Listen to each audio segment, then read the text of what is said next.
friends, and welcome to my webinar series, Tuesday Traces.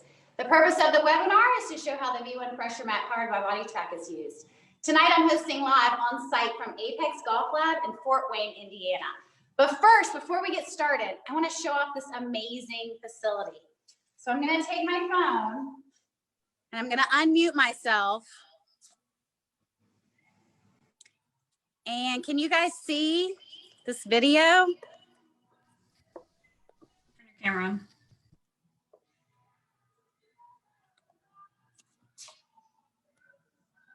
Okay, here is the Apex Golf Lab. They have got 3 TrackMan hitting bays. They have a killer sound system. They have a Robo Golf Pro, robotic golf swing trainer. No one is using the robot at the moment, but it is swinging away. Really cool thing that Quinn and the guys did is they made this logo out of golf balls. If you hit a hole-in-one, you get to put your name on a golf ball on the wall. Check it out. And then we're gonna go see the V1 showroom. It's this way.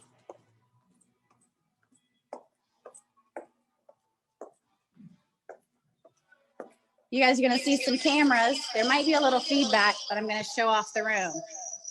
So these guys have face on, down the line, overhead, cameras, lots of big monitors on the wall, and there's where the magic happens.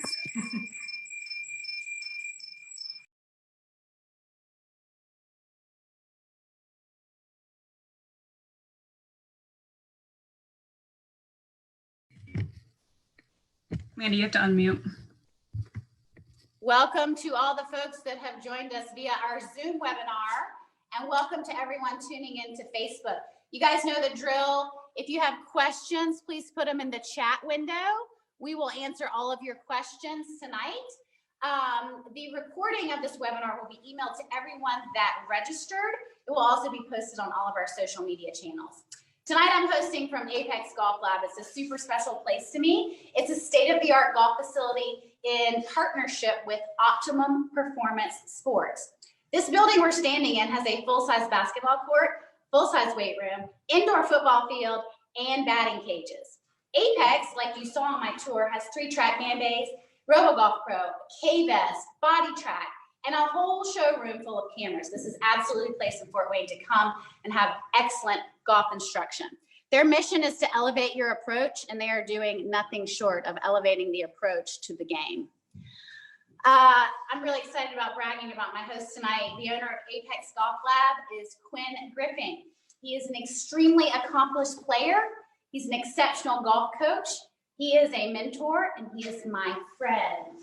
Where is he? I'm right here. Quinn, thank you for teaching all day, Yes. welcoming me to Fort Wayne, and hosting with me tonight. And I would like to point out that it was snowing.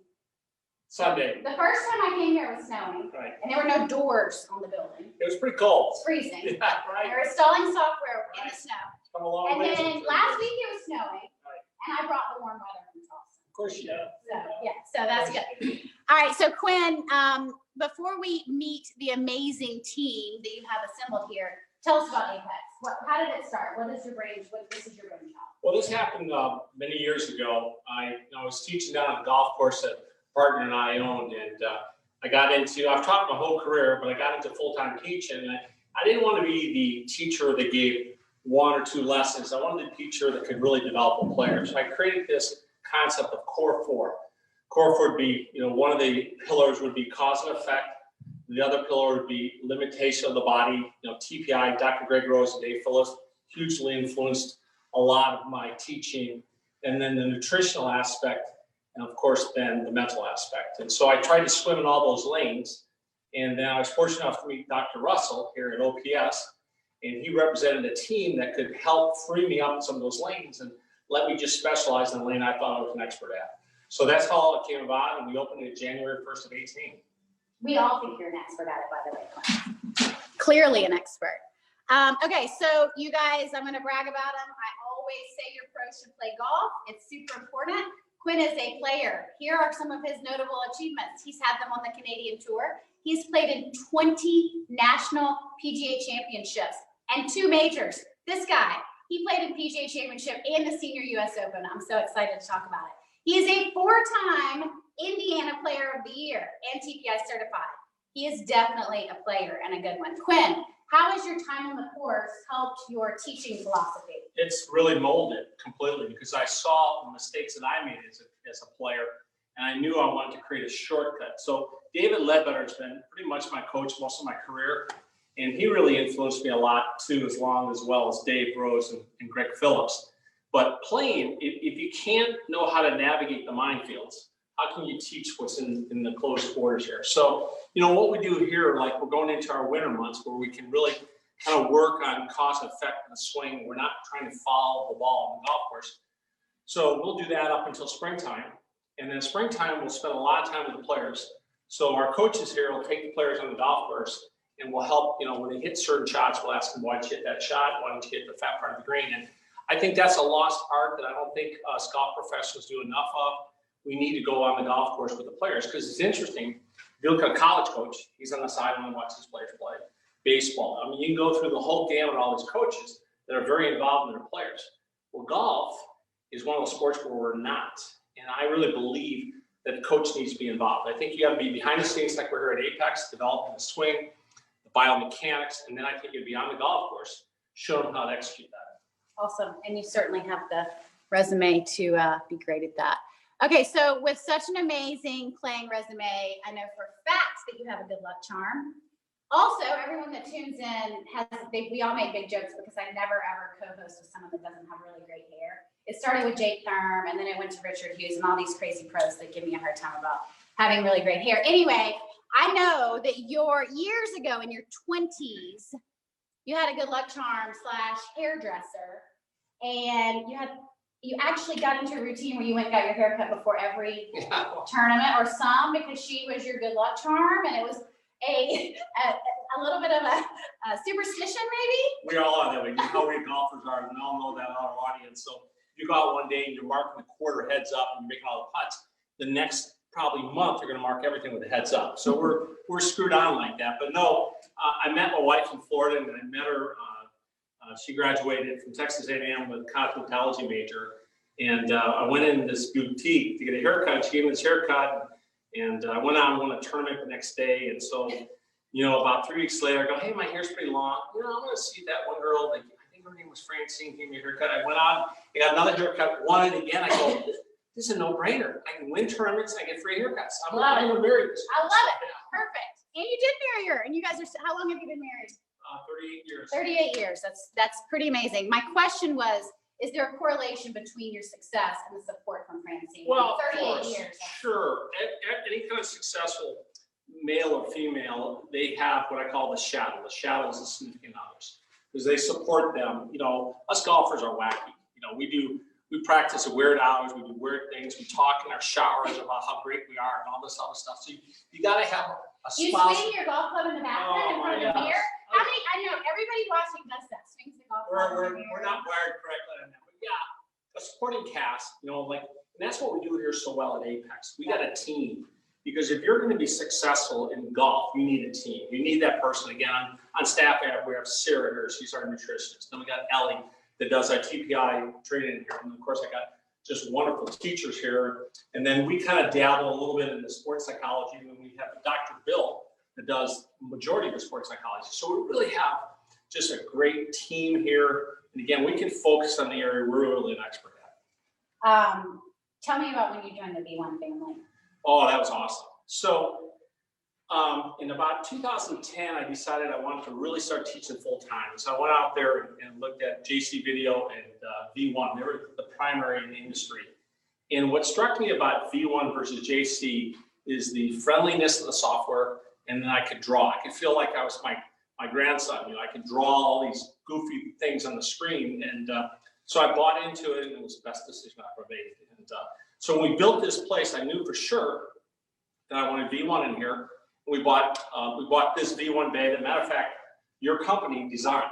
They completely did it. And I've heard over and over when people come in there, The angles on the wall where the lights come down is unique. They don't see that too much. Most of the time it's just flush against the wall.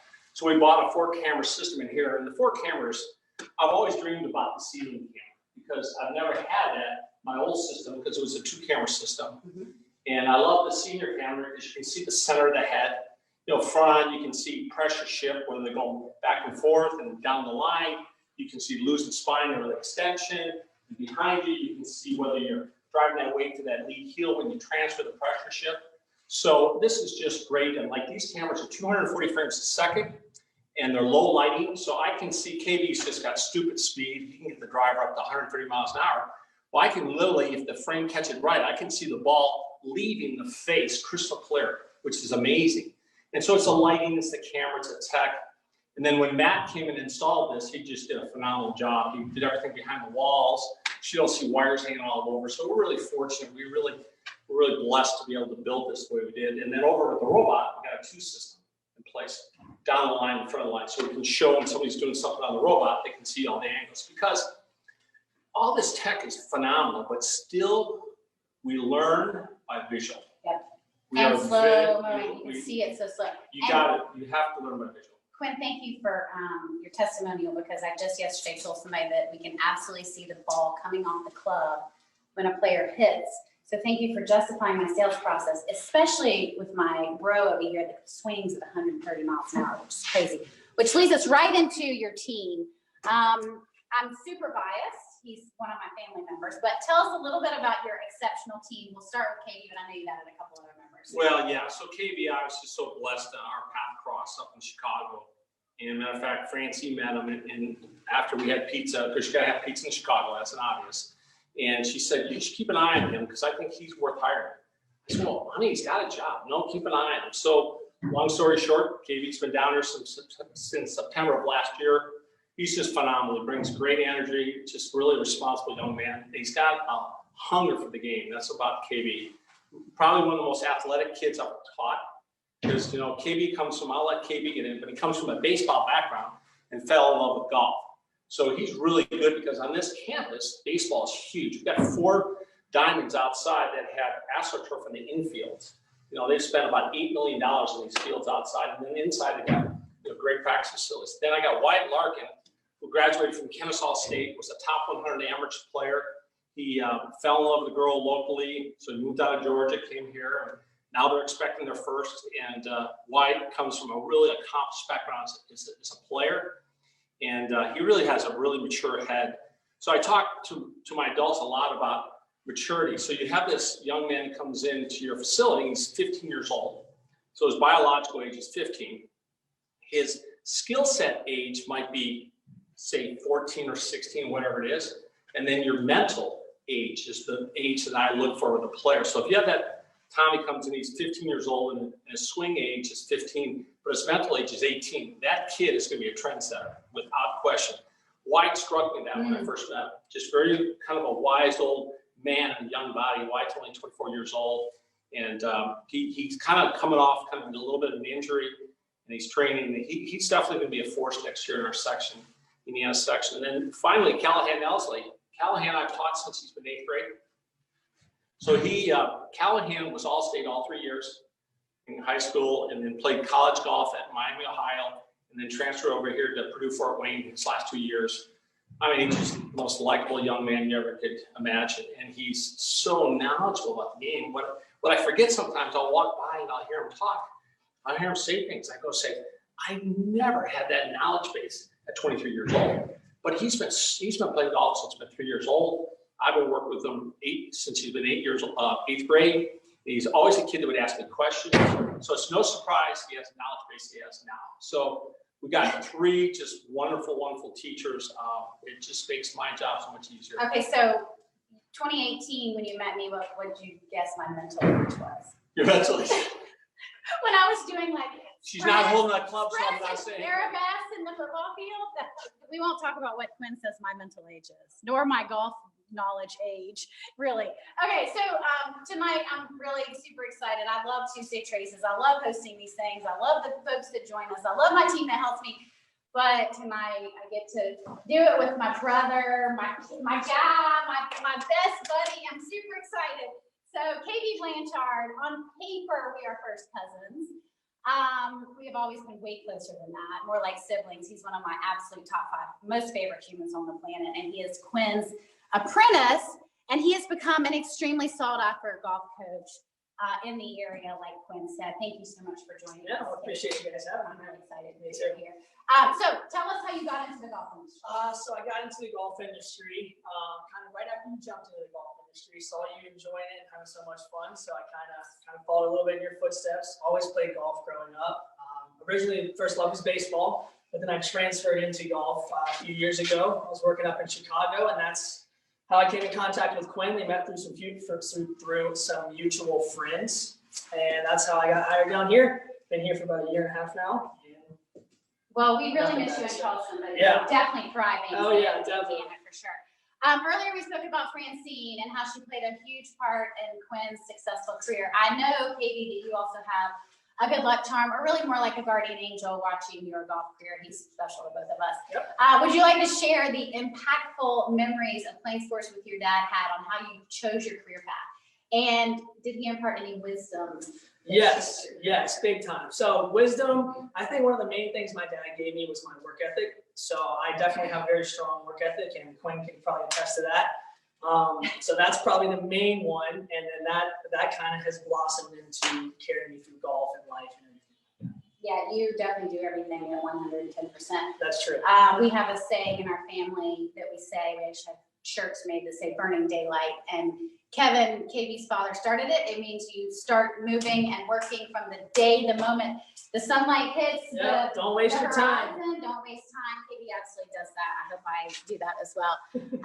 KB, tell everyone tonight, before we get into some really cool swings, and we're going to see your swing, about the environment here at Apex. I think it's really cool that Quinn is such an amazing mentor to young professionals. Some that grow up, some that he just sees potential in, some that are really great players. Talk to us about what he's done in this environment. Definitely. We have a phenomenal dynamic here at Apex.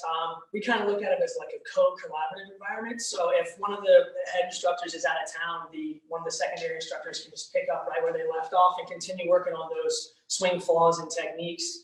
And then it's kind of a family here. We like that family aspect and everything like that too. So as far as utilizing all the technology we have, working together with other instructors in that co-collaborative environment, that's the main thing that helps set Apex apart, in my opinion. And do you use the V1 showroom with most of your lessons? Every day. Yes, every awesome. lesson just about. That.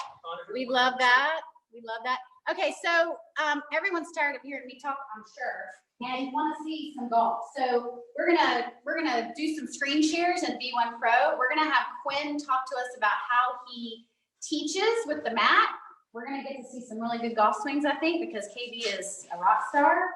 And so I'm going to share V1. Perfect. So we will come over here, and I will do a screen. So there's if you're not using this and you have V1, let me tell you, it's what I call the retention tool, and more of anything, the tool that really helps the player remember their lesson. So after a lesson, I'll go up to the corner here, and we can show you later, and I'll do a recap, and I'll do some side-by-sides talking about what we've done in the golf swing. We'll show you that. And I didn't mention that, but I think this is by far one of the coolest features in V1, and we get it constantly from our customers. Hey, really appreciate that follow-up video. I've slept since my last lesson, and I forgot a couple things, and so they can look at that video and pull it back up and then get a reminder. And I think that's a tool that any golf professional you out there that you're not using, I think you're missing something there, because it's another way to stay connected with your customer, because people don't care what you know until they know you care. By taking that time, and one thing I love about my other teachers here, every time I walk by this door, the door's shut, I'm hearing them talking to the mic and the follow-up. So that's really key. So I wanted to say that, give a plug for that. All right, so the pressure mat, great piece of tech. So I want to say hi to a good friend of mine, Doug Miller, up in Canada.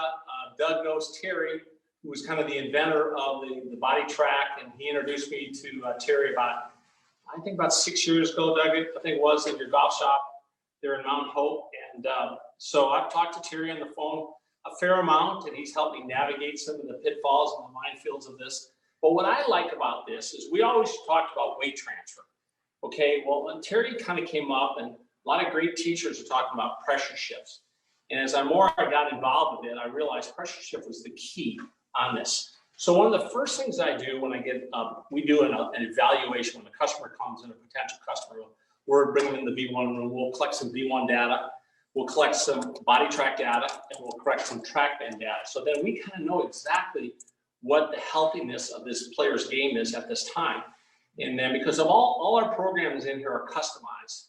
So when Mr. Smith comes in, or Mrs. Smith, or Tommy, or Joey, or Sally comes in there, after we collect that data, then we know what we can kind of tell them the plan of courses. And people like to be directed. Nobody's exception. And no one's except of that. We like to be directed. So it's our responsibility as teachers to direct our students and give them feedback. Now, I'm a teacher that believes, and Ledbetter taught me this, that you got to give a player one thing at a time, okay? I think some of the mistakes some teachers do is they give their students 3 or 4 things they send them out of the room with. Well, they never really fix anything because they're trying to fix all 4 at once. And the golf swing takes 1 second to make. It's impossible to do that, especially it's 3/4 seconds on the back and 1/4 second coming into the ball. So first thing we do, we'll use KB as a model. Now he's not he's a little bit more of a skilled player, but this will be good because we can show you some faults and stuff like that and how we corrected that. So typically we'll just pretend KB's coming in here for his first lesson. So KB's gonna hop on the mat. And I always tell my student when they hop on the mat. Okay, so going back to, like I said, so there's KB at a dress and just starting to club back. You can see he's got 65% of his weight on his lead foot. Okay, and then you can see he's really got what I would call a really good ideal diagonal pressure. So if you look at his lead toe, it's 56%. If you look at his trail heel, it's 59%. So that's why that COB ball is absolutely dead center right on the line there. And the way I look at that, it's like a seesaw when you go to the park. You know, if you get somebody that weighs identically weight, they'll just balance perfect. And so I like that diagonal pressure. Diagonal pressure creates more of a linear line in the golf swing. So KB started off at 65, and let's watch how it unfolds. Now he's taken back, and what a lot of people don't understand is you'll put majority of your weight or load majority of your weight in your trail foot about when the hands almost are horizontal to the ground. Okay, because your hand's a little bit farther away from your center, so you got a little bit more weight on the trail part. So you can see he's got 97% on the right side of his foot or trail foot. And then again, his COP is just spectacular, right in the center. I love that trace line. And no surprise here. So I'll tell you a quick story as we go through this. So I had this guy in here. He's about I'd say about a 20 handicap, a relatively new golfer. And he had the best lines I've ever seen in my life. And so finally I started peeling back the onion. I says, what did you do for sports? He says, why? I surf and I skateboard. I go, there you go. Well, KB is a surfer from Charleston. So it's not a surprise that he has center of pressure, because you don't have center pressure on that board, you're going to go swim with the sharks all day long. So Is that true? You think surfers are better I have no question. They center? have a center of balance. Okay. Every one of my skateboarders that I've taught always have the best the pressure. I love, okay, that's cool. That's good to know. Okay, Nice. so now as you come back, now he's going to shift his weight. And what people don't realize, he's already started to create a pressure shift right now to his lead foot. So now I love this linear line. Linear line is a relatively straight line.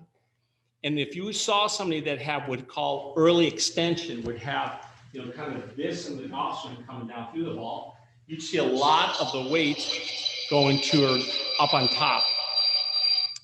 So now he keeps on coming through the ball, and now at impact, what I like about KB at impact is now he's 92% on his lead foot, and he's got, in my opinion, the ideal footprint of the lead foot. So Jason Day, if you pull up from Jason Day, he's about 95% on his driver at impact. So KB, you got to step it up. You're 3% behind. I'll do what I can. So again, because he comes from an athletic background, it's not fair. Now, the people that struggle with this, so let's say you get somebody out there that struggles with this. So KB, hop back on here. So what I try to have the player do to understand what a pressure shift should feel like is I literally kind of go back and forth. So I step on my right foot, step on my left, step on my right, step on my left. Look at how KB's doing that. Step on his right, step on right. And that's giving that student a feeling of more of that linear motion and keep the COP right in the center there. So that's the first thing I do with that. And then gradually, as I get better with this, I say, okay, now why don't you try to make a swing having that same sensation, slow. So go to your right side, go to your left side, good. Come back again, right, left. And I always like the students to come back to the starting point. I don't like having to create rhythm with that because the swing's not a rhythm swing starting from here to here. You always start at the base of the ball, go to your right, go to your left, go to your right, go to your left. Back and forth there. All right, KB, why don't you try a couple more like that? All right. Back. Slow. All right, now let's try hitting it like that. And you can see the trace. Beautiful. Woo. So we know from a sports performance and all this science, a lot smarter than me, that to learn, we have to learn in a slow motion format. And what they say is about 60% of whatever your speed is what you should train at. That's very difficult for people to understand and to do. Okay. So, all right, KB, so hop back on there. Okay. We live? Yep. Okay, good. So we're going to show you some faults that we see. Now, KB here is going to demonstrate, we're going to videotape this. He's going to demonstrate somebody that early extends, okay? So to give you the real good view of this, what I'm going to do is I'm going to clear the board and I'm going to go down the line. Okay, so we can see he's down the line. Okay, he's got center of pressure, he's perfect. All right, KB, go ahead, early extend. He tries to extend, he can't. That's hard to do now. Oh, now come on, KB, give it to me. All right, give me an early extend. Throw it everything on the toes. You make that transfer, okay? Surfers.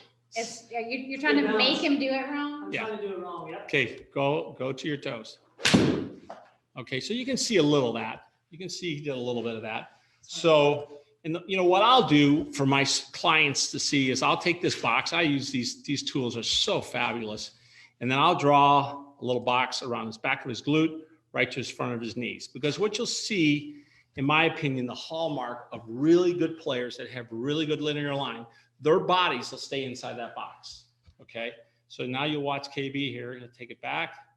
He's right inside the box. He's getting his right side. He's got a deep set into his right side because that right glute cheek is touching that line. And now he transfers here. Now you can see him coming out of that box, okay? So there's that early extension, and you can see right there the COP ball is above the line, and you can see he's got 100% of his weight on his toes. So he's doing a little ballerina dance like you do. Okay. So, and that by far is the most common error we see with players. And I think it's awareness, okay? And I also think it's a mobility issue. I don't think they have the ability to rotate as effective as they should. But again, what I do with a player, so KB, jump back on that. And now let's go through our drill, slow motion. Let's get back and forth linear. Just stepping, so we're just sidestepping. The left heel is touching the right heel is touching the left heel as you're going back and forth. Back and forth, there you go. Yep, touching each other, yep, beautiful. Touching it. Okay, so now just make one of the KB swings. Okay, let it center out. Normal swing for you, let it center out. And go ahead. So you remember I drew that box before, so let's see if KB makes me look good here and stays in the box. Okay. So the nice thing about this is I can predict what I'm going to see by looking at the trace, Mandy. That's what I love about the body track, because I can see there, that's just going to be a great trace because there's linear. So now think about this. If you have a player that has great trace lines like that, how much more stable is the club? So I have something I use and I talk about. My teachers hear me say that. So the club is doing something to the golf ball. It's causing the ball to hook or cut, okay?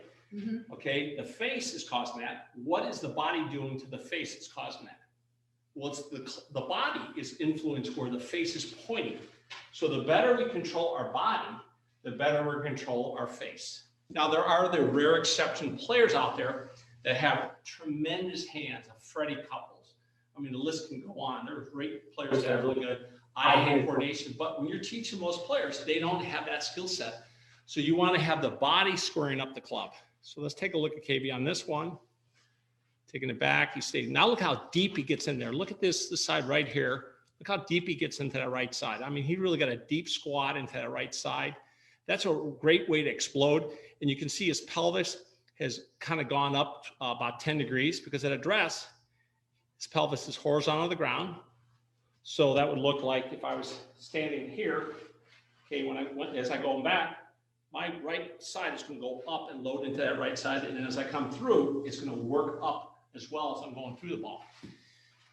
And so now KB turns through it. Oh, Shazam, Shazam, boom, baby. Woo! So he's right in the box. I mean, that's just ideal. And KB is just a really solid ball striker. Like I said earlier on, he's arguably one of our most athletic. It's funny, Mandy. So we get a chance to work with all types of athletes. I mean, in here we had the Matt Anthony's D-League, which is owned by the Indianapolis Pacers, and we get Notre Dame football players. We got some great baseball players in here that we work with. I have a major league player I'm going to start working with a week from now, plays for the Razorbacks. So I love working with athletes, but I love also working with Dr. Smith, Mrs. Smith too, because you got to come to their level and you got to talk their language, all that. But with this tech, I can be as advanced as I want to be. I can be as simple. Now, the body track is no question a very advanced piece of tech, no question. But what makes V1 the best is we've learned by visual. So Mrs. Smith can see that she's got this big lateral sway going on here. And we need a, okay, Mrs. Smith, let's put a club across your chest, across your pelvis, and just pivot to the right and pivot to the left. So I'll take a video of that and let her see that. Because when she can start seeing it, all of a sudden you see the lights are going on. Like I can do that. Yeah. And what's fun about this is you always have the beginning video and the end video.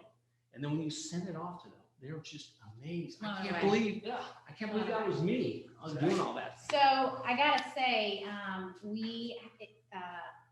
have a question that I'm gonna go pull up from our group, and so thanks team for hanging in there while we worked on our technical difficulties. But Terry and I did a body track basics last week just to sort of drill down and talk about the basics. That going back and forth, that has become a topic that I hear a lot of instructors bringing up with the mat in different contexts. So Terry is giving drills that are, move to the left and get that, wind that thing up. So I love that you showed that with KB and how it looks on the screen and gets you to linear, that winding up and moving laterally instead of, standing up out of your swing.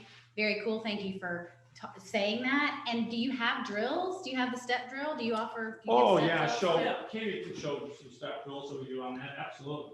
There's a lot of drills out there like that. So one of them would be your feet start together, and then as you take your backswing, at the same time you simultaneously want to step with your left leg, which will get your pressure to transfer to the left side, and then from there you can finish your swing with the weight going towards that left heel. So it kind of looks something like this. Just like you do, Mandy. Just like you, right? Yeah, right. I don't take after KB's golf swing. How about that? Well, I don't think KB could do that, whatever you call that. Yeah, I can't do that. No, he can't do ballet moves. All right, we have a question.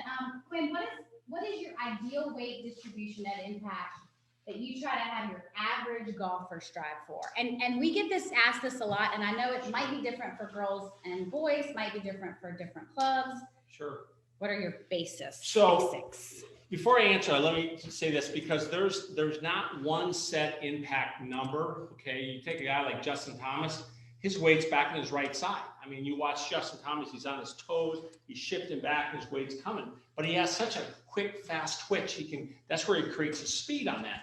But if I call a general model, what I'd like to do in an average golfer at impact, I'd like to have a minimum of 80% on my lead foot.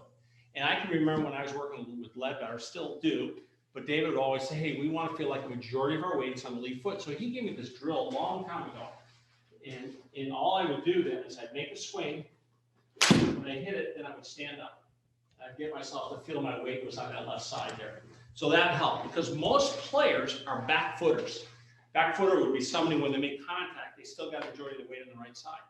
So if you're going to punch somebody, you wouldn't, when you're right to punching, you wouldn't step away from the punch, you'd step into the punch. Terry said that same thing last week.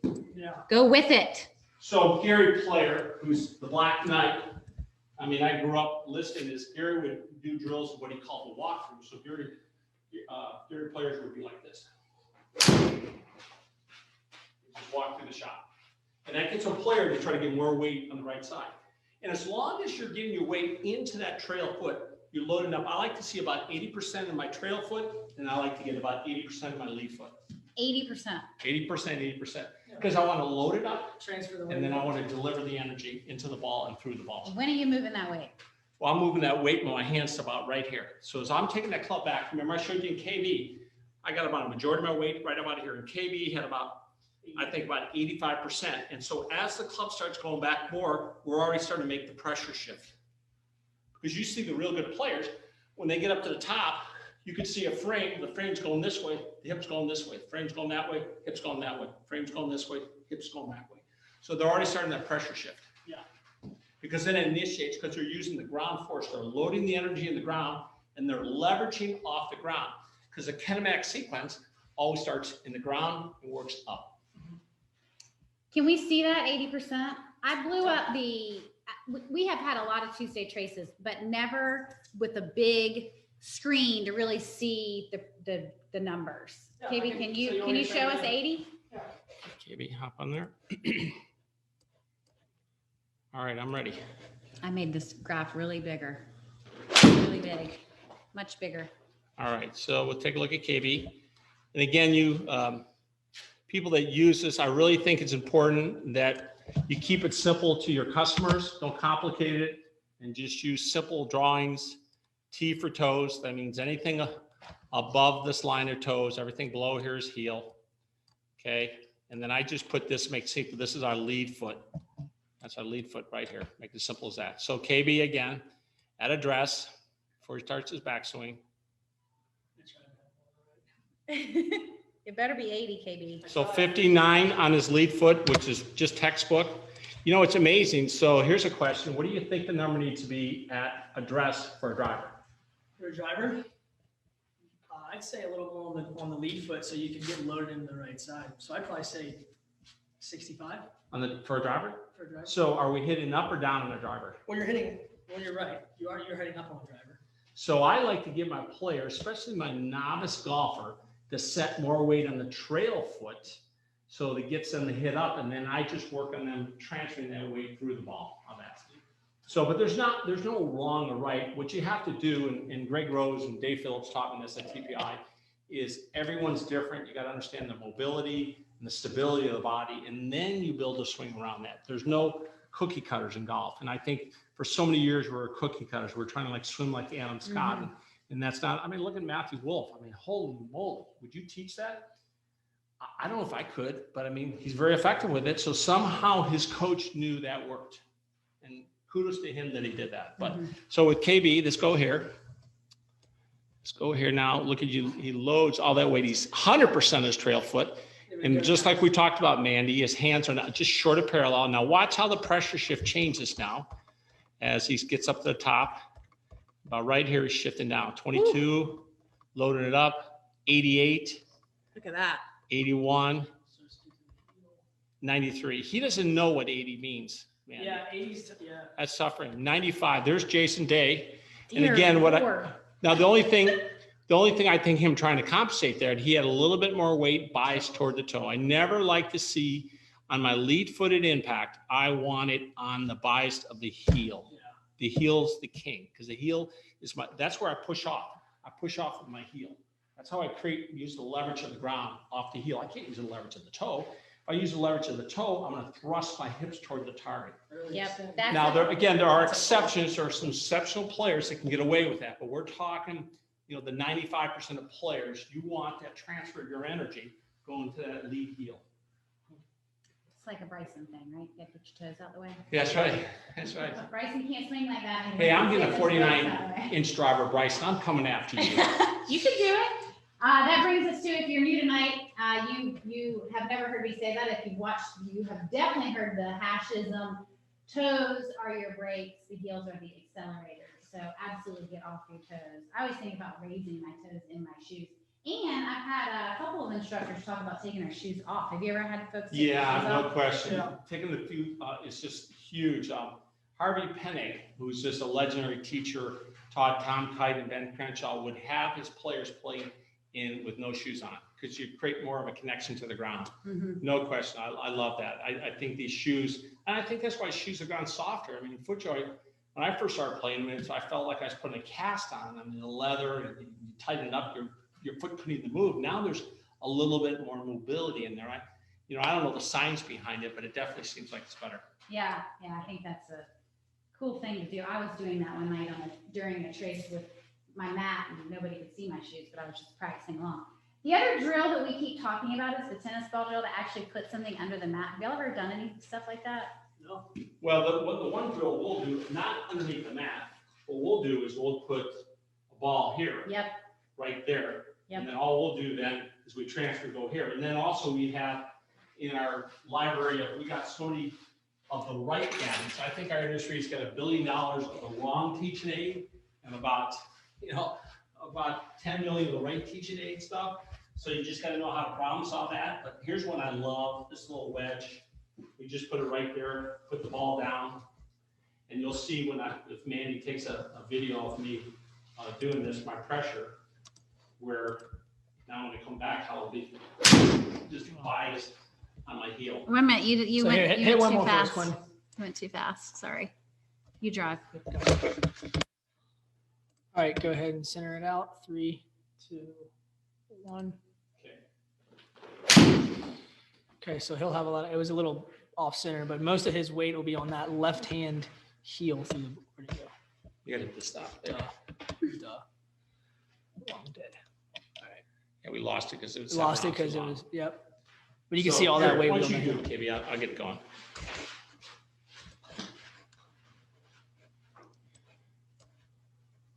Okay, let it center. Go. That's gonna be bad.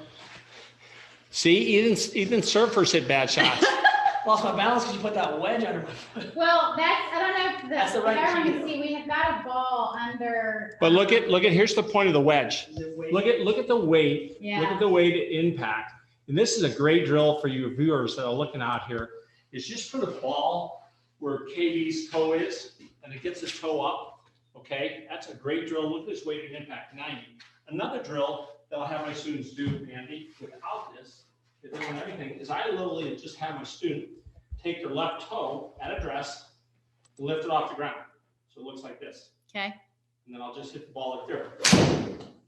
There's no way, all my weight's gonna go back to where my glutes could go behind me. You cannot go forward. Yeah. On that. So those are really key things in the golf swing. You can't name a sport where center of balance isn't important. You know, Michael Jordan, he's hit these great shots falling off balance. Would you give him a square on shot where his balance is straight on? He's gonna make a lot of those. Yeah. So balance is a key in all sports. And how about beginners? Do you guys put beginners on the pressure mat? We you know what we do again, we let them see themselves first and see just the mobility. And a lot of times we'll take them down to our workout facility. They got mirrors, big mirrors, and we'll let them look in the mirror as they're making a swing, so they can get feedback right when they do that. I did that with a customer today. He's breaking his wrist like this. I said, look in the mirror, take a practice swing without your wrist breaking till we get to right here, so he could see it. And once he saw it, then he had the visual and he had the kinesthetic matched up. And again, that's where we learn. So I like my beginners to see it and feel it, and then down the road, introduce them to the pressure mat. Because if you take Mrs. Jones, Mr. Jones, little Joey, little Sally, and you get them just to have a better pressure trace, they're going to transfer the energy much more effective. Right. But it's got to start, in my opinion, we start everything in the video room, everything. And then the funny thing is when we get these players that progress and have been with us 5, 6, 7 years, I'll take one of their old videos, I'll repackage it, I'll send it to them. I says, you talk to me bad, I'm going to put this over the internet. Yeah, that's really funny. Yeah. And that is, I've actually told this story. This is a little unrelated to the pressure mat, the body track pressure mat, but I remember you telling me a story about V1 software, and you can, of course, save videos from forever ago. Right. And you've been using the V1 system 10 years. 10 years. So Quinn told me once, he said he was looking for some students to fill the books, and so he just is resending videos from 10 years ago as a reminder to come back in and work on the swing. I think that's so cool, and I've actually told that story multiple times.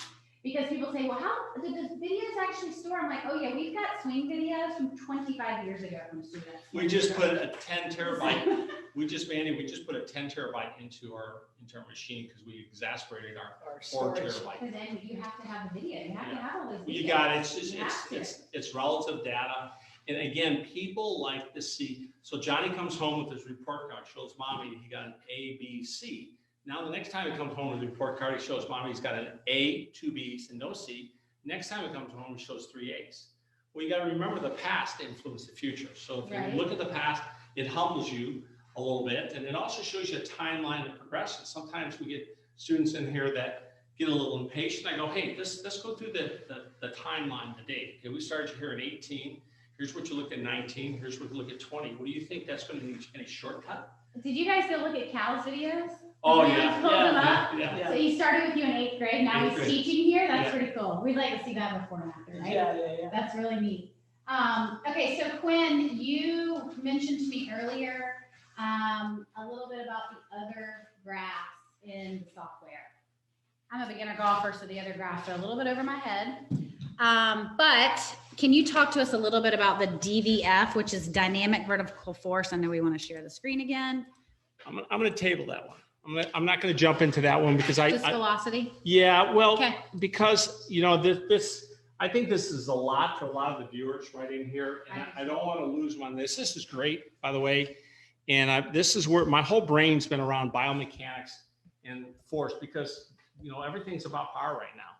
And the way I was taught and the way I taught probably Callahan when he's an 8th grader is different than I'm teaching today because of the importance of getting the ball down the fairway. So stroke ratings, Mark Brody talks about if you miss a fairway, you lose a third of a shot.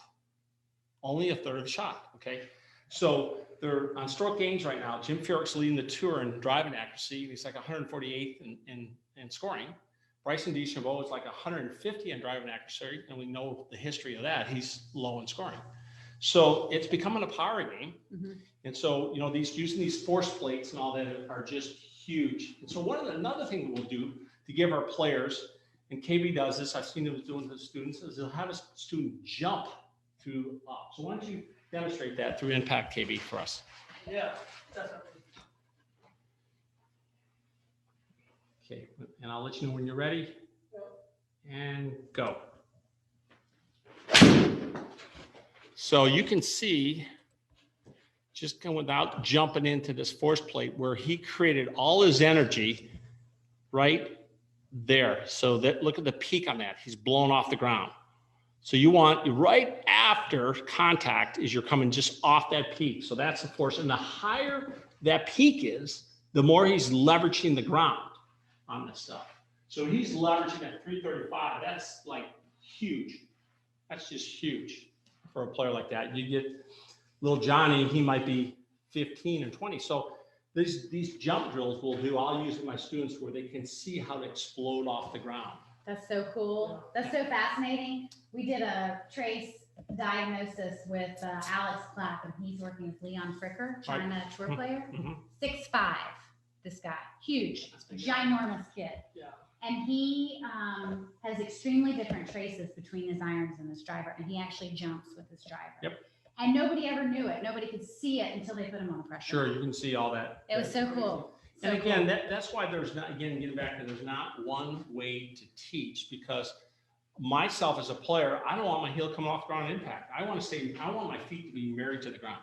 Now my club speed is 110 miles an hour on a club. I'm not a KB Blanchard, it's 125.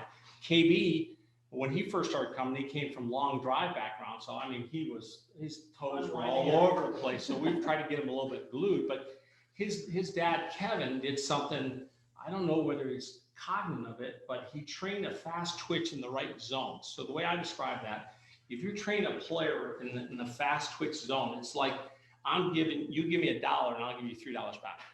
Okay. If you train outside that zone, you give me $1, I'm going to give you $1 back. Right. So you're going to get 3 times the growth when you train in those zones. I like it. That can So- go across any sport. It's 100%. So Kevin, I don't, and again, I've never met Kevin and I don't know that, but I sensed he was unaware of that because that science wasn't in, there now. And Dr. Greg Rose and Dave Phillips really dug into that. But that's why you got to find the zone of your kid. And there's a zone for balance. There's one for coordination. There's all these zones that can help players. But speed is the hottest subject that we're talking about in golf right now. Speed. Absolutely.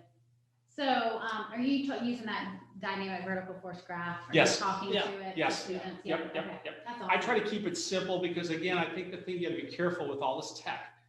I understand it, and let's say this, I understand it fairly well, but there's so much out there. I go home at night and study biomechanics, study all this stuff. And sometimes there's a lot to choose. So when your student comes in here, remember what we talked about earlier, one thing.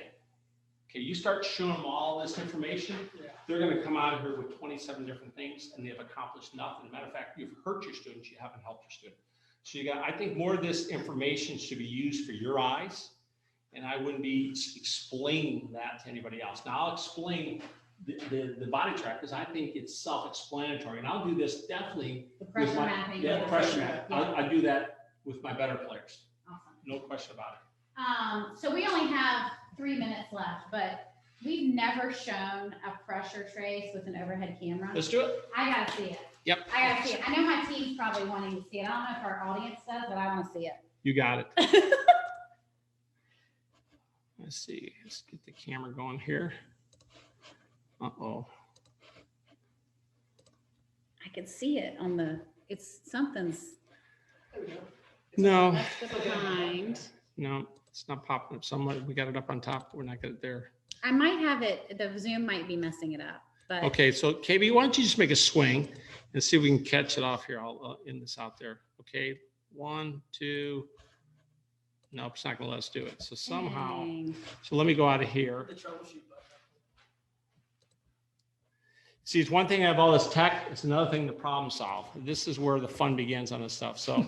But I think I The had your V1's got a cameras- great support. I think I had your cameras messed up because of the. so what's cool about from the head standpoint, if you're looking down the head, you can definitely see early extension really clear. And what I do is I put a circle around the person's head, and then the ones that are really driving their weight to that lead heel, you can just almost see their head work a little bit away from that front end of the circle, which is ideal. Really? Yeah, it's fabulous. Oh my There's, God. there's definitely a video in there of me doing it too. Yeah, can you pull one up that we can just show?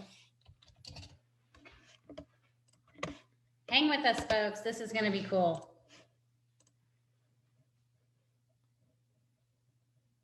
There you go. I don't know if there's a vertical trace, but there's definitely what you can see from the video.